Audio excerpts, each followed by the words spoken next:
दुनिया की 5 सबसे अजीब और रहस्यमयी घटनाएं जिन्हें जानकर आप भी हैरान हो जाओगे। नंबर 1, यूएस के वेस्ट वर्जीनिया में साल 1966 में लोगों ने एक अजीब से क्रिएचर को देखने का दावा किया।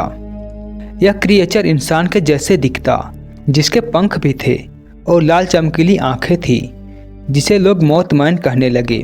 इसकी शुरुआत तब हुई जब एक कब्रिस्तान में 4 मजदूर कब्र खोद रहे थे।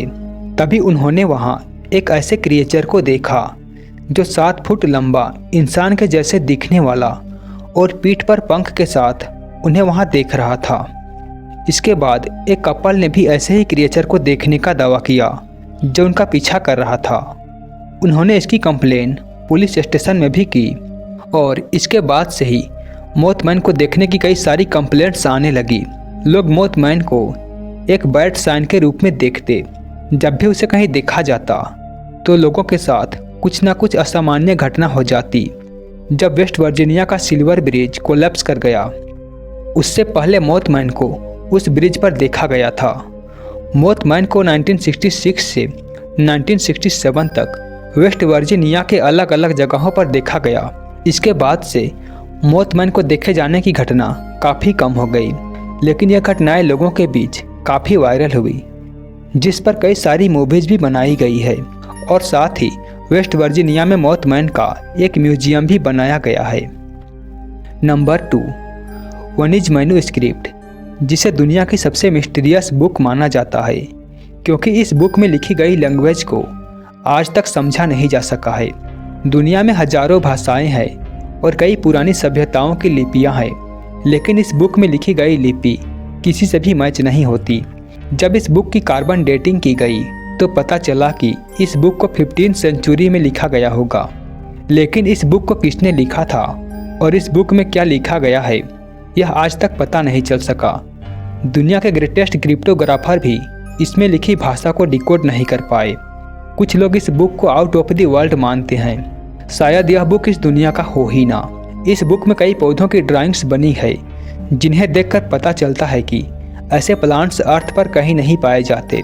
साथ ही इस बुक में ह्यूमन बॉडी के स्ट्रक्चर को भी बनाया गया है और उसे अननोन लैंग्वेज में डिस्क्राइब भी किया गया है। आज यह बुक अमेरिका की येल यूनिवर्सिटी के लाइब्रेरी में रखी गई है। नंबर 3, इतिहास में कई युद्ध लड़े गए हैं, लेकिन इतिहास के पन्नों में एक ऐसा वार भी दर्ज है जो काफ़ी अजीब माना जाता है, क्योंकि यह युद्ध ऑस्ट्रेलियाई सैनिकों ने जानवरों के साथ लड़ा था। और आपको जानकर हैरानी होगी कि इस वार को जानवरों ने ही जीत लिया था। असल में फर्स्ट वर्ल्ड वार खत्म होने के बाद 1932 में ऑस्ट्रेलिया के सोल्जर्स रिटायर्ड होकर फार्मिंग करने लग गए। वहाँ की गवर्नमेंट ने उन रिटायर्ड सोल्जर्स को वेस्टर्न ऑस्ट्रेलिया में लैंड एलोकेट किया, जहाँ वो अपनी फार्मिंग करने लगे। लेकिन शुतुरमुर्ग जैसे दिखने वाले इम्यूस पक्षी, जो कि ज़्यादातर ऑस्ट्रेलिया में पाए जाते हैं, उन्होंने किसानों के फसलों पर हमला करना शुरू कर दिया और उनके अनाजों को खाने लग गए। इन सबसे परेशान होकर किसानों ने सरकार से मदद की गुहार लगाई और ऑस्ट्रेलिया की गवर्नमेंट ने इसकी गंभीरता को देखते हुए एक मिलिट्री ऑपरेशन ऑथराइज्ड किया और सोल्जर्स को मशीन गन के साथ इम्यूस को कंट्रोल करने के लिए वहां भेजा। लेकिन वह पक्षी इतने चालाक थे कि उन्होंने अपनी रणनीति बना रखी थी। जब उन पर मशीन गन से हमला किया जाता तो वह छोटे छोटे गुटों में बढ़ जाते और जंगल में छुप जाते, जिससे उन्हें मार पाना काफ़ी मुश्किल हो गया था। लगभग 2500 गोला बारूद दागने के बाद भी सिर्फ 50 इम्यूस ही मारे गए थे, जो कि सोल्जर्स के लिए काफ़ी शर्मनाक बात थी। जल्द ही गवर्नमेंट को भी एहसास हो गया कि यह ऑपरेशन उन्हें काफ़ी महंगा साबित हो रहा है, जिसमें सफलता भी नज़र नहीं आ रही है।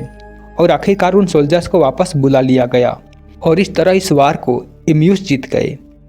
नंबर 4, 12वीं सेंचुरी में लंदन के वुलपिट गांव में 2 अजीब बच्चे मिले, जिनके बॉडी का रंग हरा था। गांव वालों को यह बच्चे काफ़ी डरे से दिख रहे थे। वो बच्चे ऐसी भाषा बोल रहे थे जो गांव वालों ने पहले कभी नहीं सुना था। गांव वालों ने उन्हें अपने साथ रख लिया और धीरे धीरे उनकी बॉडी का रंग भी आम इंसानों जैसा हो गया। लेकिन उनमें से लड़के की तबीयत खराब हो गई और उसकी मृत्यु हो गई। लेकिन लड़की सरवाइव कर गई और उसने इंग्लिश भाषा भी सीख लिया।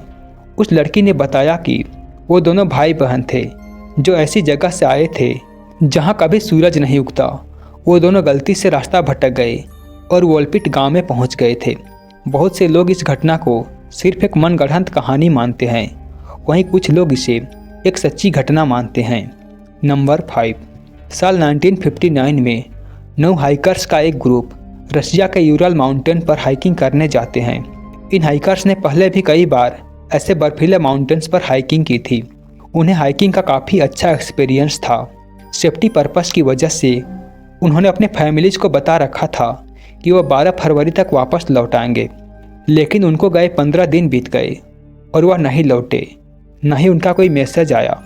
उनकी फैमिलीज ने जब इसकी कंप्लेन की तो तुरंत ही उन्हें ढूंढने के लिए सर्च ऑपरेशन शुरू किया गया और काफ़ी दिनों की खोजबीन के बाद एक जगह उनका कैंप दिखा जिसे डेथ माउंटेन के नाम से जाना जाता है।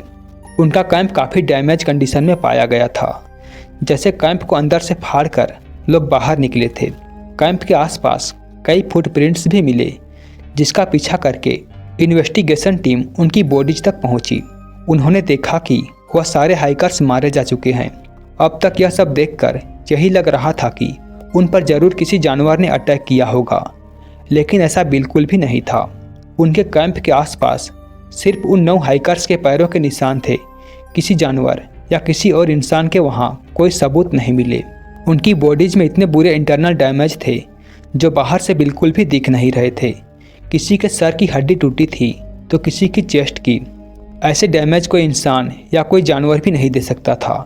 उनमें से 2 हाइकर्स ने तो कपड़े भी नहीं पहने थे, वो सिर्फ अंडरवियर में ही पाए गए। हैरानी की बात थी कि -30 डिग्री सेल्सियस में कोई अपने कपड़े क्यों निकालेगा। उनमें से एक लेडी हाइकर्स की दोनों आंखें गायब थी और एक हाइकर्स की जुबान भी गायब थी। यह केस और पेचीदा हो गया जब उनके कपड़ों पर रेडियो एक्टिव पार्टिकल्स मिले। इस केस को आज तक सुलझाया नहीं जा सका। आखिर उन 9 हाइकर्स के साथ क्या हुआ था, इसे आज तक एक अनसोल्ड मिस्ट्री माना जाता है। दोस्तों, उम्मीद करते हैं कि आपको हमारी यह वीडियो पसंद आई हो। अगर वीडियो अच्छी लगी तो वीडियो को लाइक और चैनल को सब्सक्राइब करना न भूलें। मिलते हैं अगले वीडियो में। धन्यवाद।